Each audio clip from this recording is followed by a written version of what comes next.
भगवान की सचक्र महामंडल विधान की संत आचार्य भगवंत श्री विद्यासागर जी महाराज की परम पूज्य गुरुदेव आचार्य भगवंत श्री आर्जव सागर जी महाराज की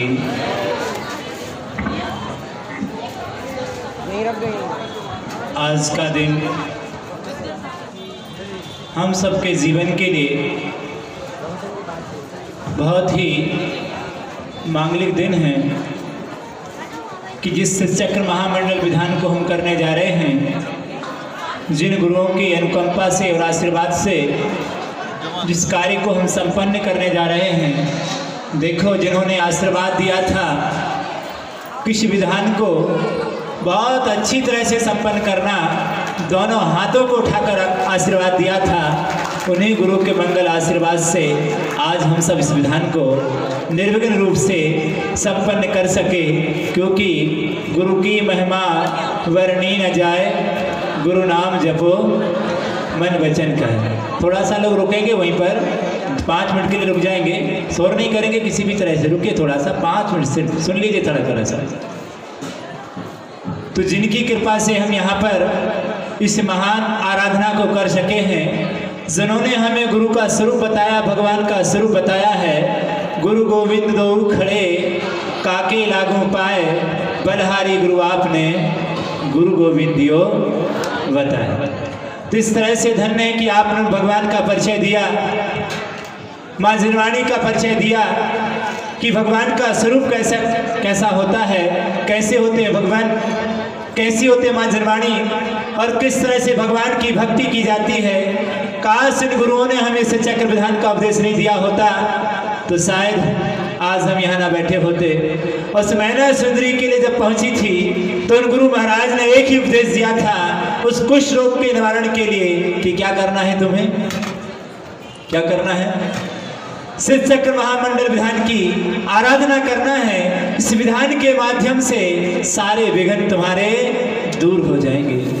गुरुओं की बहुत बड़ी अनुकंपा होती है, जब कभी संकट पड़ता है, जब बुरे दिन आते हैं तो गुरु ही काम में आते हैं, वही हमें संकटों से बचाते हैं, समस्याओं से सुलझाते हैं और हमें सही दिशा देते हैं। आज इन गुरुओं की महिमा शास्त्रों में कि महावीर की दिव्य देशना को उन गुरुओं ने झेला, वीर हिमाचल तैन किसी गुरु गौतम के मुख कुंड धरी है। ऐसे गुरु महाराज के पास आकर और गुरुओं ने उस दिव्य देशना को चारों तरफ फैला दिया और गुरुओं की कृपा से ना जाने कितने कंकर शंकर बन गए।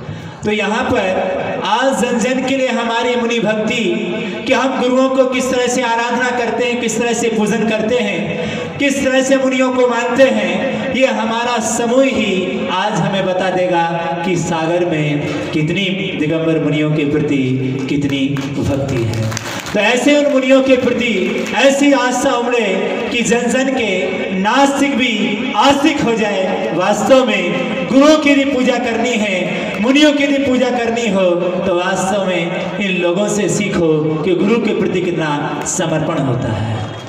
ये महती प्रभावना का कार्य है जो हम एक समूहित रूप में एक साथ में जाकर के गुरु महाराज को बहुत अच्छे नगर में आगमन कराएंगे और इस पंडाल में लाएंगे गाजे बाजे के साथ, और उनका वो मंगल आशीर्वाद और पूरा संग हमारे बीच में होगा। पुण्य कितना अच्छा कि अभी तक हम मात्र 2 ही लोगों को यहाँ पर, 2 ही महाराजों को समोसरण में देख रहे थे इस दिव्य समोसरण में, लेकिन आने वाले क्षणों में हम 2 नहीं, यहाँ पर आचार्य भगवंत गणधर के रूप में यहाँ पर विराजमान होंगे और पास में यहाँ पर 5 और महाराज यहाँ पर विराजमान होंगे। वो सब अनुपम दृश्य आपके लिए देखने के लिए मिलेगा। अभी तो ट्रेलर था, कल वास्तव में आपको फिल्म देखने के लिए मिलेगी। क्या आनंद होगा, वो क्या अनुपम दृश्य होगा जब इतने समय पूज्य आचार्य भगवंत इस सभा को सुशोभित कर रहे होंगे, इस दिव्य समोसरण में विराजमान हो रहे होंगे और यहाँ पर पूज्य मुराज यहाँ पर विराजमान होंगे।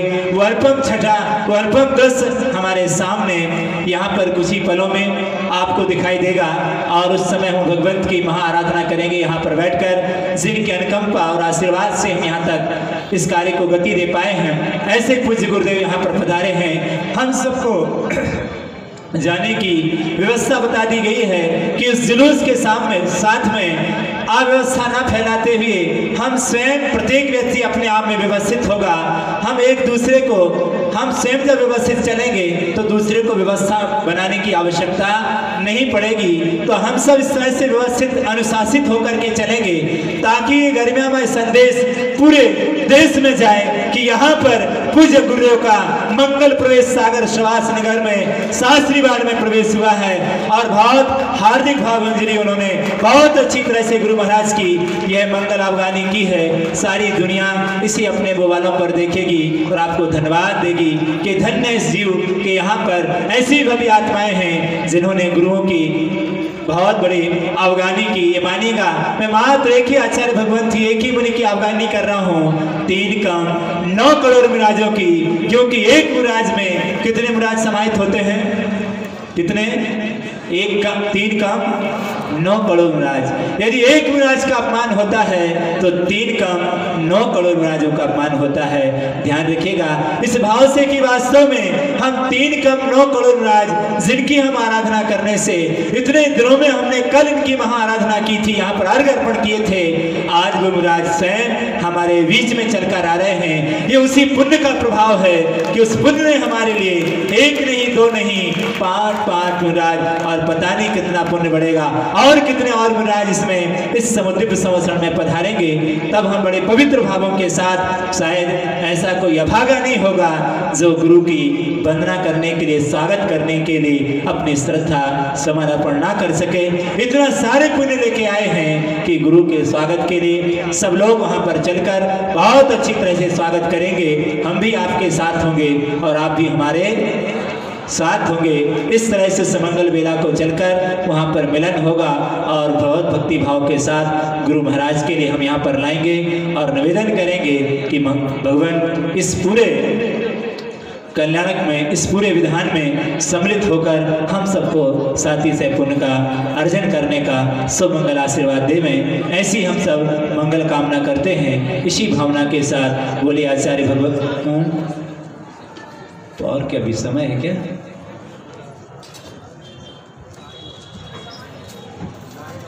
साढ़े 9 तो पहुँचना है ना अभी। अब व्यवस्था बनाने में तो समय लगेगा भी, अभी दूर है अभी। अच्छा, अभी निकले नहीं हैं, ठीक ठीक, कोई बात नहीं, तब तो चलते हैं। यहाँ पर जिस अर्चना महार्चना को हम यहाँ पर करने जा रहे हैं,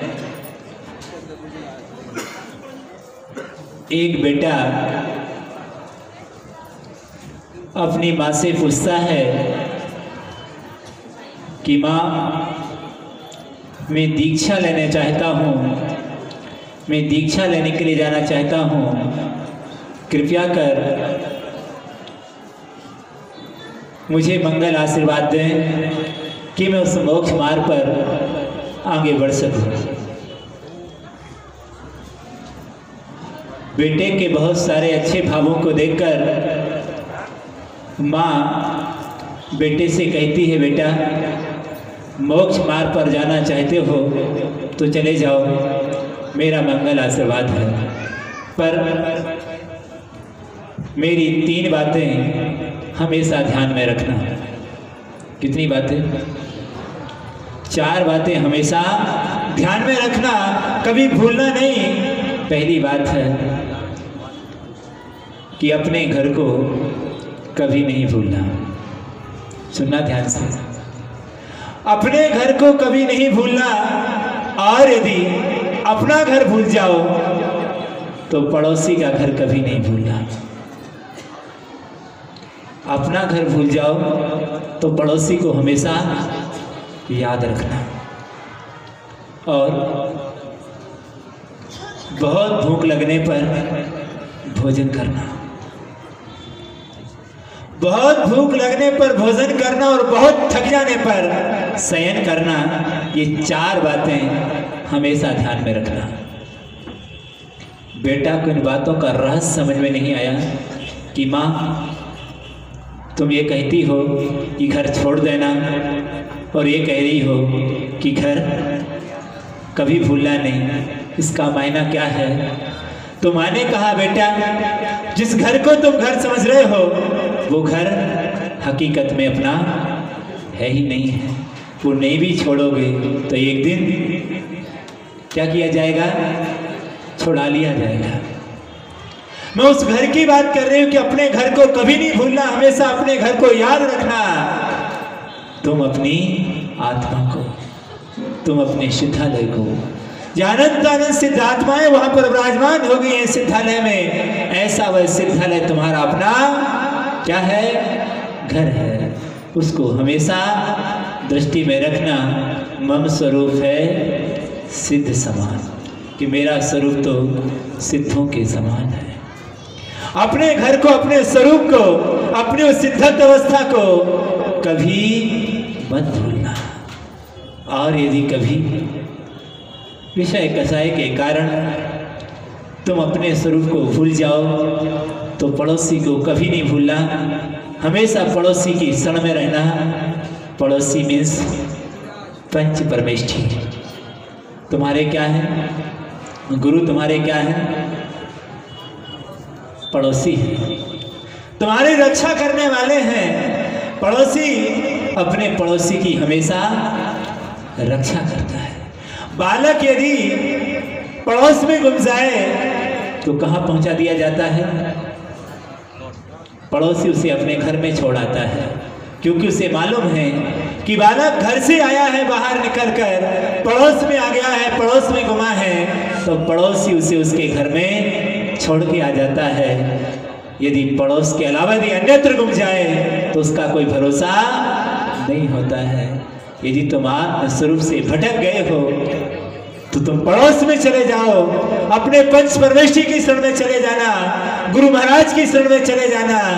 जाओ बेटा, उनकी शरण में जाओगे, वो लौटा कर तुम्हें रास्ता तुम्हारे घर का दिखा देंगे तुम्हें कि गलत स्थान पर आ गए हो। तुम्हें संवार लेंगे, संसार के पतन से तुम्हें बचा लेंगे, तुम्हें अपने घर की याद बार बार दिलाएंगे कि तुम्हारा स्वरूप कैसा है? सिद्ध समान है। संसार स्वरूप नहीं है तुम्हारा, संसार से भिन्न तुम्हारा स्वरूप है। जिसको तुमने अपना स्वीकार किया है संसार की बाह्य वस्तुओं को, ये तुम्हारा स्वरूप नहीं है। वो परमेष्ठी आपके लिए आत्म स्वरूप में जाने के लिए, सिद्धत्व अवस्था की प्राप्ति के लिए आपको प्रेरित करेंगे, पापों से बचाएंगे, आपकी बुरे कर्मों से रक्षा करेंगे और पुनः आपको अपने आप में स्थिर करेंगे। इसलिए जब अपने आप में मन न लगे, अपने घर में मन न लगे, अपने स्वरूप के ध्यान में मन न लगे, तो किसका ध्यान करना? किसका ध्यान करना? पड़ोसी का, मतलब पंच परमेष्ठी का ध्यान करना, गुरु महाराज का ध्यान करना, अनंत भगवान का ध्यान करना, आचार्य उपाध्याय का ध्यान करना। इनके ध्यान करने से तुम्हारे जीवन का कल्याण हो जाएगा। इनका ध्यान करोगे तुम्हारे असंख्यात कर्मों की निर्जरा हो जाएगी। इनकी संगति, गुरुओं की संगति, किसी ने लिखा, एक घड़ी आधी घड़ी आधी में पुनियाद, संगति तुलसी साधु की हरे कोटि अपराध।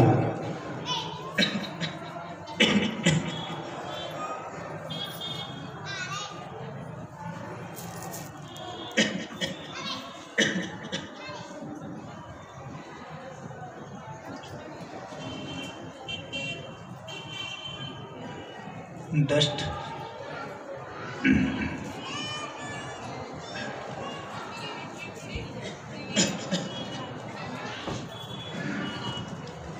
कहा जा रहा था, डस्ट हो रही होगी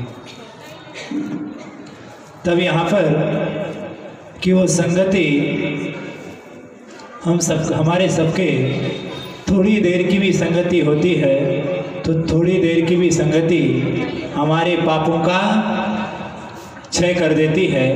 यदि वो संगति हमेशा के लिए प्राप्त हो जाए तो कहना ही क्या है।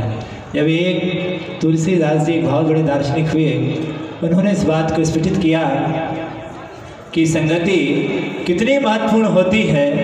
कि थोड़ी देर की संगति भी यदि कंकर को शंकर बना देती है, कितनी महान संगति होती है।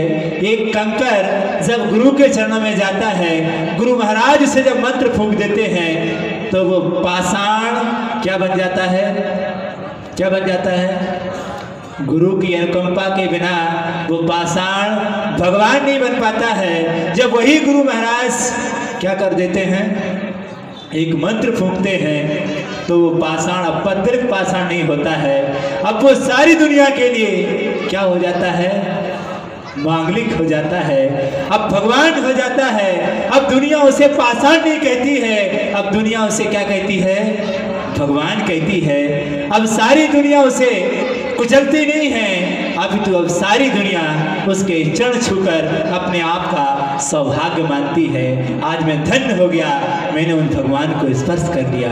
अब पाषाण रूप में नहीं देखती है, अब भगवान रूप में देखती है। गुरु की कितनी बड़ी कृपा होती है। सोचो, जब गुरु का संपर्क पाकर एक पाषाण देवता हो सकता है, तो सोचो ये चलती फिरती चेतनाएं यदि गुरु का संपर्क पालें, यदि भगवान हो जाएं, तो इसमें कोई आश्चर्य नहीं है। कितनी सारी चेतन आत्माएं हैं उन गुरु का संपर्क पाकर के जो क्या बन गई हैं, मांगलिक हो गई हैं। ये गुरु की कृपा अपने आप में बहुत बड़ी होती है।